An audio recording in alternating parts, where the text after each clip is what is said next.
आइए दोस्तों, आज मैं इस वीडियो के माध्यम से आपको ये बताना चाहूँगा कि आप कैसे अपनी ईएमआई एलिजिबिलिटी चेक कर सकते हैं डेबिट कार्ड के लिए अमेज़ॉन इंडिया पे। तो देखिए फ्रेंड्स, अगर समझ लीजिए आपके पास क्रेडिट कार्ड नहीं है पर आपके पास डेबिट कार्ड है या फिर एटीएम कार्ड है, और समझ लीजिए आप चाहते हैं कि ईएमआई यानी कि इक्वेटेड मंथली इंस्टॉलमेंट पे आप अपने डेबिट कार्ड का यूज़ करके अमेज़ॉन इंडिया से कुछ सामान ख़रीदना चाहते हैं। तो उसके लिए फ्रेंड्स, सबसे पहले आपको अपनी डेबिट कार्ड पे ईएमआई की एलिजिबिलिटी चेक करनी होगी। तो फ्रेंड्स, अगर आपको डेबिट कार्ड पे ईएमआई की एलिजिबिलिटी चेक करनी है तो आपको इस पेज पे आना होगा। तो इस पेज का लिंक मैंने इस वीडियो के डिस्क्रिप्शन पे दे दिया है, तो उस लिंक को फॉलो कीजिए, क्लिक कीजिए उस पर, आप इस पेज पे आ जाएंगे। अब यहाँ पर आपको मैं बताऊंगा कि कैसे आप डेबिट कार्ड ईएमआई की एलिजिबिलिटी चेक कर सकते हैं। तो देखिए फ्रेंड्स, मैं आपको बताना चाहूँगा कि अभी मेरे अकाउंट में कौन कौन से डेबिट कार्ड पहले से ऐड किए हुए हैं मैंने। तो देखिए, सबसे पहले जो मैंने अपना डेबिट कार्ड ऐड करके रखा है वो है एसबीआई का। साथ साथ में मेरा आईसीआईसीआई बैंक का डेबिट कार्ड भी ऐड है, एचडीएफसी बैंक का डेबिट कार्ड भी ऐड है। मेरे पास एक्सिस बैंक का डेबिट कार्ड नहीं है, और एक और अभी जब मैं ये वीडियो बना रहा हूँ तो एक और बैंक नया आया है, वो है कोटक महिंद्रा बैंक। उसका भी डेबिट कार्ड मेरे पास नहीं है। मेरे पास 3 बैंक के डेबिट कार्ड है, एक है एसबीआई, आईसीआईसीआई, एचडीएफसी। तो अब देखिए, यहाँ पर बोल रहा है कि एलिजिबिलिटी अगर मेरे को चेक करनी है तो क्लिक हियर। क्लिक हियर पे जैसे ही मैं क्लिक करता हूँ, मैं आपको दिखाता हूँ क्या होता है। तो कि देखिए, क्लिक हियर पे क्लिक करने के बाद मुझे ये बोल रहा है कि मुझे अपने अमेज़ॉन अकाउंट पे लॉगिन होना है। तो चलिए मैं फटाक से अपने अमेज़ॉन अकाउंट पे लॉगिन हो जाता हूँ। तो फ्रेंड्स, मैं अपने अमेज़ॉन अकाउंट पे लॉगिन हो चुका हूँ और वापस उसी पेज पे आ गया हूँ जो मैंने आपको बताया था पहले। तो देखिए, यहाँ पर अब मैं आपको कुछ इम्पॉर्टेंट चीज़ बताऊँगा, तो आप उसको ध्यान से समझ लीजिए, और आपकी एलिजिबिलिटी चेक करते ही साथ आप जाके आराम से बिना किसी प्रॉब्लम के किसी भी प्रोडक्ट को ख़रीद सकेंगे डेबिट कार्ड ईएमआई पे। जैसा कि मैंने बताया था, मेरे अकाउंट में एसबीआई डेबिट कार्ड ऐड था, आईसीआईसीआई बैंक का डेबिट कार्ड ऐड था, एचडीएफसी बैंक का डेबिट कार्ड ऐड था। पर फ्रेंड्स, मुझे सिर्फ और सिर्फ जो ईएमआई फैसिलिटी है वो मेरे एचडीएफसी बैंक के डेबिट कार्ड पे ही मिल रही है। आपका फ्रेंड्स हो सकता है किसी जब आप इस पेज पे आएंगे और अपनी एलिजिबिलिटी चेक करेंगे तो हो सकता है आपका किसी और बैंक का जो डेबिट कार्ड है, किसी और बैंक के डेबिट कार्ड पे आपको ईएमआई फैसिलिटी मिले। तो वो हो सकता है एसबीआई हो सकता है, आईसीआईसीआई हो सकता है, एक्सिस हो सकता है, कोटक महिंद्रा बैंक हो सकता है। अब यहाँ पर मैं आपको कुछ चीज़ें और बताना चाहूँगा कि आपने एलिजिबिलिटी तो चेक कर ली कि मेरा, जैसे फॉर एग्जांपल मेरा जो एचडीएफसी बैंक का डेबिट कार्ड है वो ईएमआई के लिए एलिजिबल है।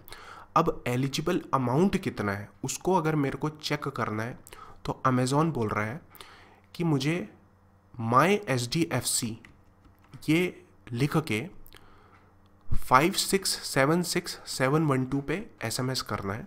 तो जैसे ही मैं एसएमएस करूँगा तो ये बैंक के पास जाएगा, और बैंक अब मुझे मेरा एलिजिबल अमाउंट बताएगा कि मैं कितने अमाउंट की ईएमआई के लिए एलिजिबल हूँ। तो समझ लीजिए कि बैंक मुझे वापस लिख के भेजता है कि मैं 50,000 रुपये तक का सामान ईएमआई पे ख़रीद सकता हूँ अपने डेबिट कार्ड पे।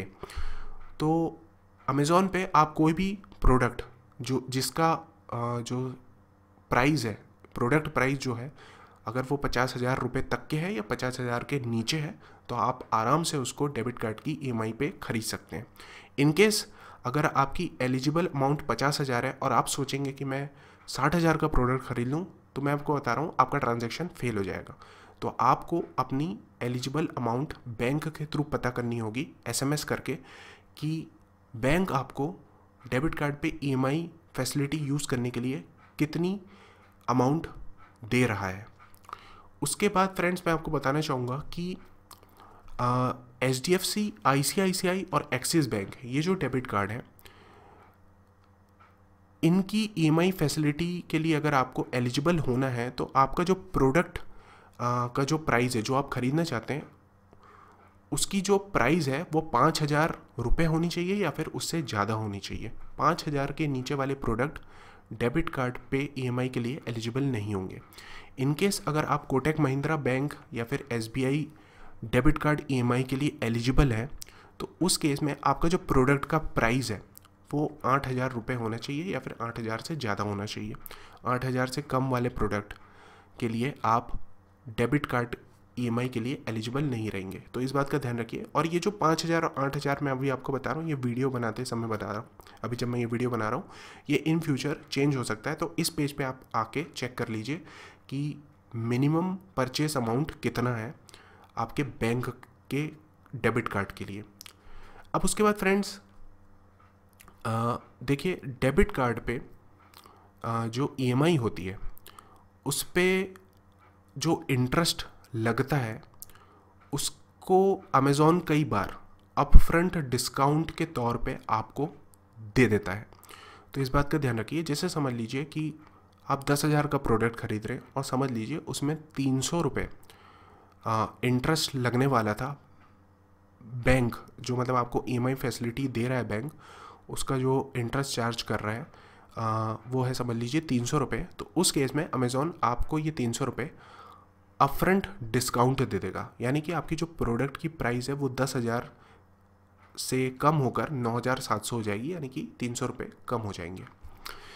तो इस बात का ध्यान रखिए। और फाइनल जो आपका चेकआउट वाला पेज होगा उसमें आप चेक कर लीजिए कि आपको अपफ्रंट डिस्काउंट मिल रहा है कि नहीं, और अगर मिल रहा है तो कितना मिल रहा है। तो इस बात का आप ध्यान रखिए कि आपको फाइनल चेकआउट पेज पे इस चीज़ को चेक करनी है। उसके बाद फ्रेंड्स यहाँ पर यह है जो बहुत इंपॉर्टेंट है कि कुछ बैंक रहते हैं जो 18% जीएसटी चार्ज कर सकते हैं आपके इंटरेस्ट अमाउंट पे। तो जैसे मैंने आपको बताया कि 10,000 का आप प्रोडक्ट खरीद रहे हो, समझ लीजिए 300 रुपये आपको बैंक इंटरेस्ट चार्ज कर रहा है, और समझ लीजिए आपने जो डेबिट कार्ड ईएमआई ली है वो समझ लीजिए 12 महीने के लिए। तो ये जो 300 रुपये है इस पर आपको 18% जीएसटी देना पड़ेगा। तो इस बात का ध्यान रखिए और इस चीज़ को ध्यान में रखकर ही प्रोडक्ट को खरीदिए, यानी कि जो आपका इंटरेस्ट अमाउंट बन रहा है उस पर 18% जीएसटी एक्स्ट्रा आपको बैंक को देना पड़ेगा। और ये जो बैंक है आपका फिर हम जो अपनी गवर्नमेंट है, गवर्नमेंट ऑफ इंडिया के पास ये टैक्स जमा कर देगा। अब यहाँ पर एक बहुत इंपॉर्टेंट चीज़ ये है फ्रेंड्स कि अगर आप एसबीआई, एक्सिस बैंक और कोटक महिंद्रा बैंक के लिए एलिजिबल होते हैं, डेबिट कार्ड ईएमआई के लिए एलिजिबल होते हैं, तो अभी जब मैं वीडियो बना रहा हूँ तो कोई भी processing fee, extra processing charge आपको नहीं लगेगा। पर इन केस फ्रेंड्स अगर आप एचडीएफसी बैंक और आईसीआईसीआई बैंक के डेबिट कार्ड ईएमआई के लिए एलिजिबल होते हैं तो उस केस में आपको एचडीएफसी बैंक के अगर आप कार्ड होल्डर हैं तो आपको 99 रुपये एक्स्ट्रा प्रोसेसिंग फ़ी देनी होगी, और अगर आप आईसीआईसीआई बैंक के डेबिट कार्ड होल्डर हैं तो उस केस में आपको 199 रुपये एक्स्ट्रा प्रोसेसिंग फ़ी देनी होगी। तो इस बात का आप ध्यान रखिए। और फ्रेंड्स ये जो भी चीज़ें मैं बता रहा हूँ ये इन फ्यूचर हो सकता है चेंज हो जाए। तो जैसे मैंने आपको बताया इस वीडियो के डिस्क्रिप्शन में जो मैंने लिंक दी है उसको आप फॉलो कीजिए, आपको लेटेस्ट जानकारी इस पेज पर मिलेगी और यहीं से आपको पता चलेगा कि आपका कौन सा बैंक डेबिट कार्ड के लिए एलिजिबल है, डेबिट कार्ड ईएमआई के लिए एलिजिबल है, आपकी एलिजिबिलिटी अमाउंट क्या है, आपको कितनी प्रोसेसिंग फ़ी देनी है, आपको अपफ्रंट डिस्काउंट मिल रहा है कि नहीं मिल रहा। तो ये सब जानकारी आपको इस पेज पे मिल जाएगी। तो फ्रेंड्स मैं आशा करता हूँ ये वीडियो आपको पसंद आया होगा। अगर हाँ तो लाइक कीजिए, शेयर कीजिए, सब्सक्राइब कीजिए। Thanks for watching.